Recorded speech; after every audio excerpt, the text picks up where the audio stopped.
And our first story, junior staff of the Ghana Port and Harbous Authority from both Tema and Takoradi are calling on government to order for the exit of the Director General of the authority, Richard Anamo. The union says the actions of the Director General do not serve the interests of the Ghana Port and Harbous Authority and Ghana at large. Addressing the media in Tema, Secretary of the Junior Staff Union, Keku Amokwasi Amutswa, accused him of unprecedented level of corruption, nepotism, and cronyism. With some in red bands, the staff see this an opportune moment for the government to act, as between January 2012 and November 2016, about 400 staff were promoted to various categories or positions in the company, and but within a month after the 2016 elections, about 1,000 of the staff have been promoted to various positions in the company. They allege that Richard Anamo abused office by transferring his official residence to his son, who used the place as a music studio.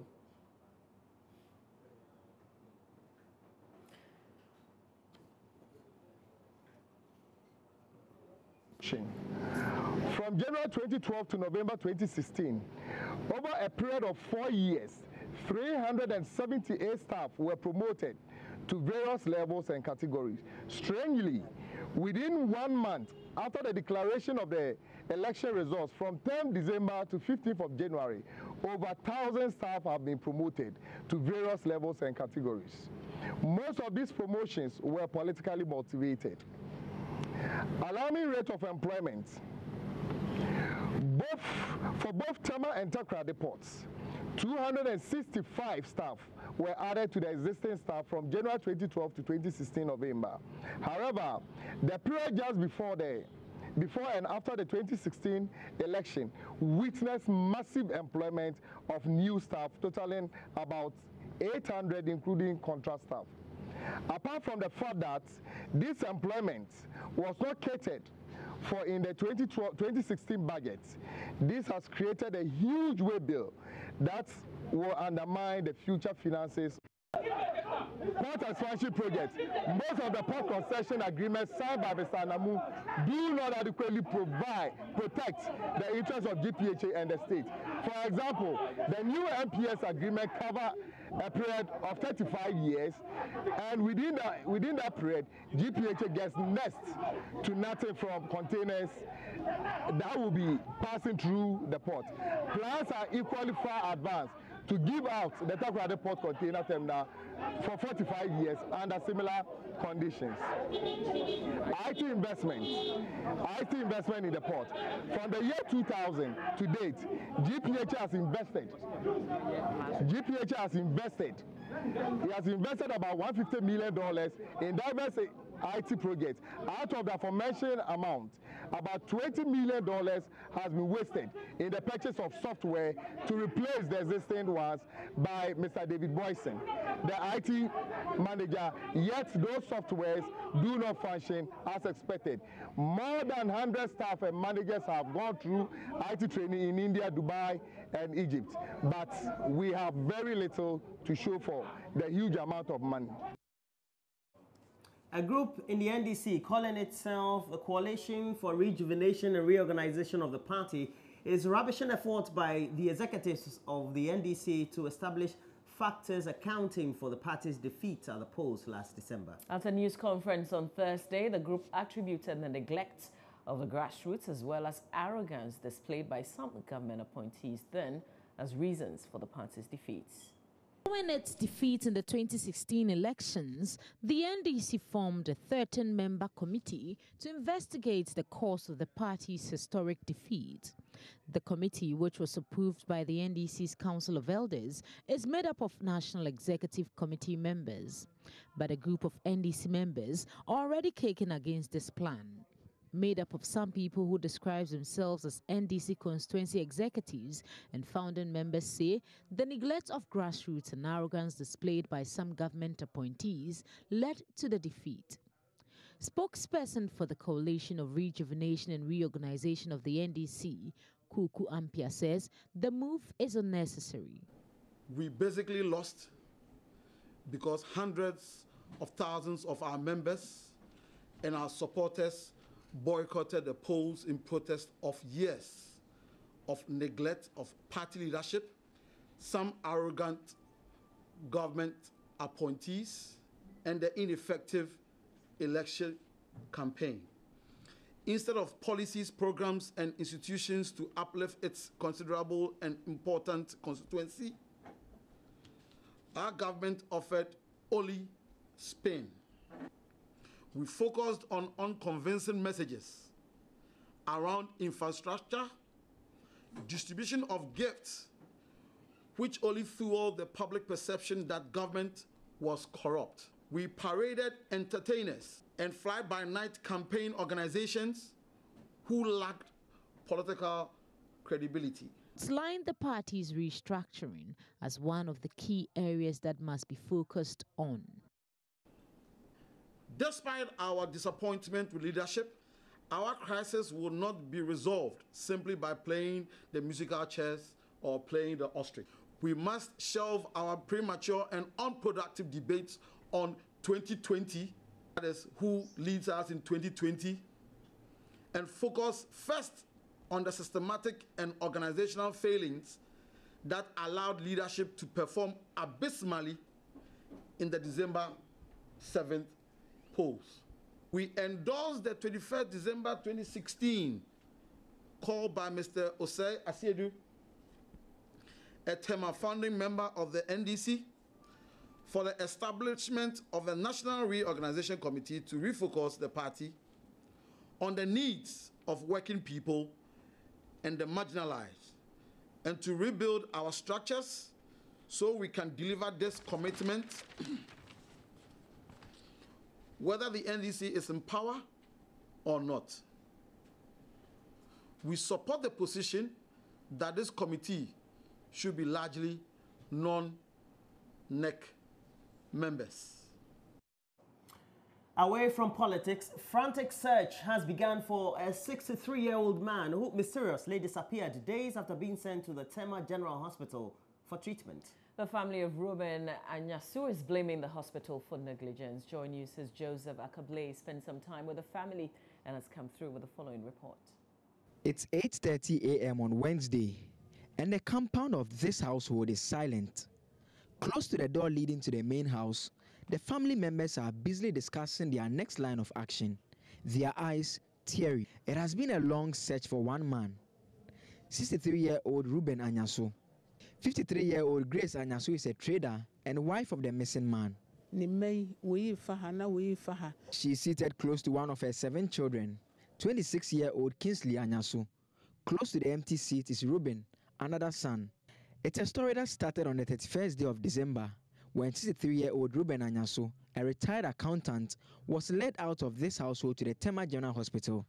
His wife Grace explains why Ruben was sent to the hospital. He was vomiting and defecating. We took him to the hospital and were asked to purchase some drugs, which we did. They later told us his sugar level was high. She tells me what happened afterwards. One of his children paid him a visit on Tuesday. He realized on arrival that his stains were in the room, but he was nowhere to be found. We asked the nurses and was told he was seen around some few minutes ago. They stated that they even attended to him at 5 a.m. We haven't seen him up until now. Each nurse we engaged, we were asked to hold on a bit. His 2 children share how they received the news. They both agree it hit them hard. It was very shocking because actually when we heard it, we were like, how come? Seriously, I was believing they will see him. Personally, I was believing. I was hoping that he will be found. That's on Tuesday. Ruben's poor health did not affect his cognitive ability, the family says.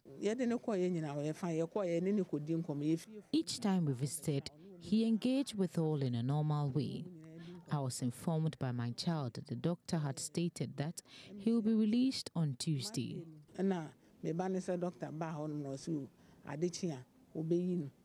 Kingsley describes his dad's condition on his last visit before his disappearance as no different from that of a patient recovering. When we met him, he was responding normal, like as a recovering patient. Just before I left their residence, William told me what the hospital side of the story was. He's not convinced. Before we went to him, we spoke to the administrators and the senior nurses, 2 senior nurses. We spoke to them about my dad's disappearance. They were like, they are on it. But it's like they are too calm. They are not that, yeah. So, and according to the police also said they can't go around and search for him. They said they can't go around and search for my dad. Kind of response that they are giving is like they were shocked in some way. And the administrator at the Tema Regional Hospital, Bote Abraham, and head of clinical center, Dr. Augustine Kwashi, won't speak to me on record, except to say they are still carrying out their own investigation. The matter is now being handled by the police, but the police too won't speak. For now, the search of 63-year-old Ruben Anyaso continues. For Joy News, Joseph Akable. A former chief state attorney in the Gambia, lawyer Bright Akwete, has described as unnecessary the posture of embattled Gambian President Yahya Jammeh to hang on to power amidst global condemnation. President Jammeh, who lost the December elections last year, has refused to hand over power to the former real estate operator Adamo Barrow, who was sworn in yesterday. Lawyer Bright Akwete, who worked closely with Yahya Jammeh back in 1994 after the overthrow of the first president of the country, Dawda Jawara, said Jammeh would want to go down fighting and cautioned ECOWAS not to give him the chance by intervening militarily. The people of Gambia will stay indoors. They don't want violence. They will stay indoors and just wait and see what will happen. Adama Barrow can start appointing his ministers right from there. But ECOWAS, I expect ECOWAS to work with him about how to go about entering the country. But it will not be safe to enter the country now. I don't know where Adama Barrow will live. Maybe he can live in his own house. But the military will have to be tamed. But would you also say that abandoning your posts or the mission, together with those who were sent there to draft the constitution and you as an investigator, leaving the people of Gambia to their fates, would you say has led us to some extent to what we are experiencing today? In that if you guys had stayed and drafted the constitution and come out with a 2-term policy, we wouldn't have Yahya Jammeh behaving in this manner. That was not under democratic dispensation at that time. At that time, it was a military regime. It was a soldier, had full control of the country and of the soldiers. And he says, I don't want this. You dare not challenge him. He's not a very kind person. People had been... But he didn't fire a gun before taking over. Yeah, but he didn't fire a gun because Dawda Jawara was not ready for anything like that. He didn't ever believe that he would leave power, like Yahya Jammeh. You see, but it was such that the man is saying that I don't want the policy of 2 terms and to go away.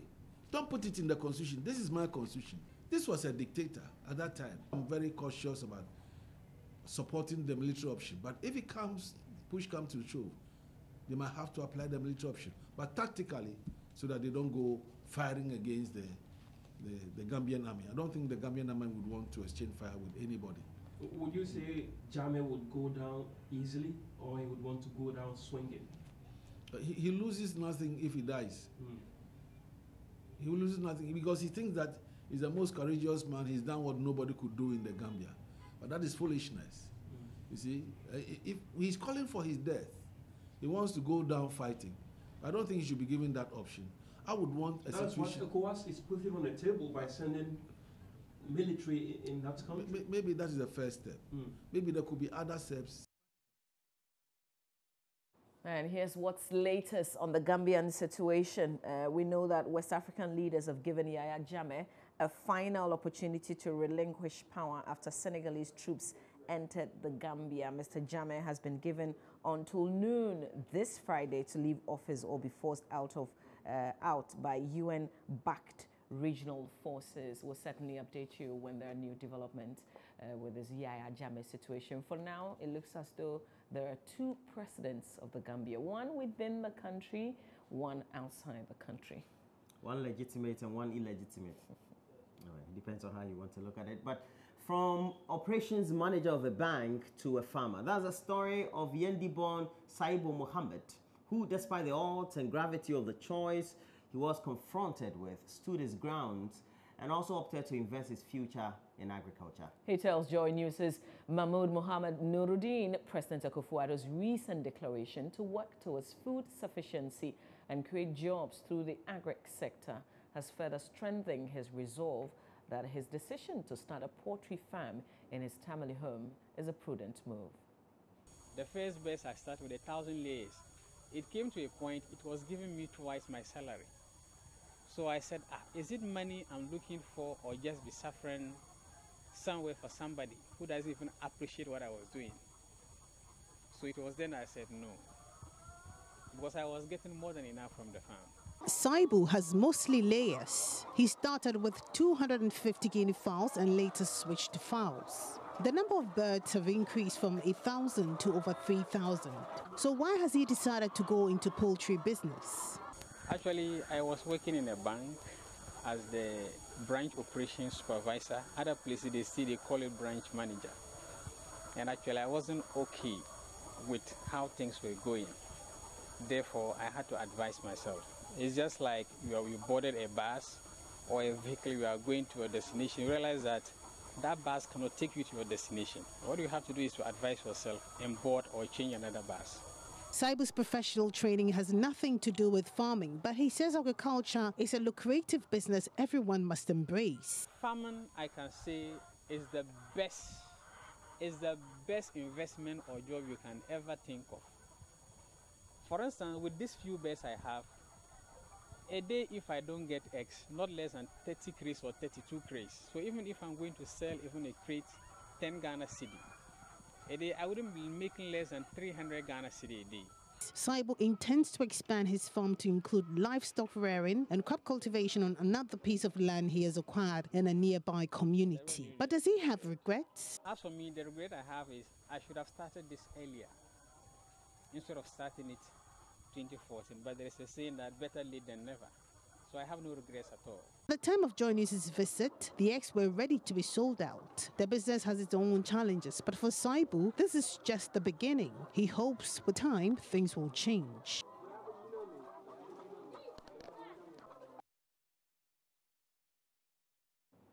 Prudent move.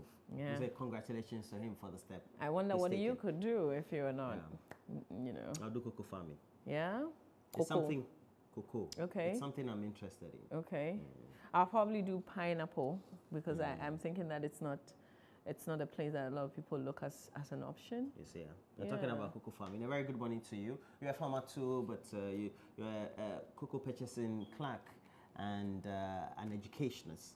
And good morning to you, Pakle. You are in Asankregwa. Are you bossing him to give you we have some business dealings together. Well, so good morning to all persons who've left their trained professions, in terms of their first love to their original love. You're doing a good job, and this story is certainly an inspiration to many. If you start and you fail though, which is very possible, still don't give up, keep trying. That's it for the AM News.